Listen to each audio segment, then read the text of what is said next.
Welcome to జీఎల్కే classes. మనం చూసుకున్నట్లయితే ఏపీలో న్యూ జోన్ సిస్టమ్ అయితే వచ్చేసింది. నెక్స్ట్ టైం ఏపీపీఎస్సీ నుంచి రాబోయే ప్రతి నోటిఫికేషన్ మనకి ఈ జోన్ సిస్టమ్ని అయితే ఇస్తారని ఇవ్వడం జరిగింది. ఇందులో మనకి మొత్తం 6 జోన్స్ అయితే ఇవ్వడం జరిగింది. మొత్తం టోటల్ జోన్స్ 6 అనమాట. ఇప్పటివరకు మనకి 4 జోన్సే ఉన్నాయి, మొత్తం టోటల్ 6 అయినాయి.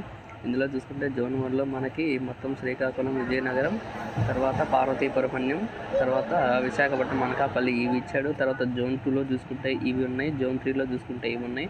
జోన్ 4లో చూసుకుంటే గుంటూరు, పల్నాడు, బాపట్ల, ప్రకాశం, నెల్లూరు డిస్ట్రిక్ట్స్ ఉన్నాయి. జోన్ 5లో తిరుపతి, చిత్తూరు, అన్నమయ్య, వైఎస్ఆర్ కడప ఉంది. జోన్ 6లో మనకి నంద్యాల, అనంతపూర్, కర్నూలు, శ్రీ సత్యసాయి జిల్లాలు అయితే ఉన్నాయి. ఇవన్నీ జోన్స్ అనమాట. ఇవి మల్టీ జోన్స్ మనకి 2 పోస్టులు ఉంటాయి. గ్రూప్ 2 అంటే మనకి జోనల్ వైజ్ ఉంటుంది. తర్వాత గ్రూప్ 1లో కొన్ని మల్టీ జోన్స్, స్టేట్ కోడ్స్ అయితే ఉంటాయి అన్నమాట.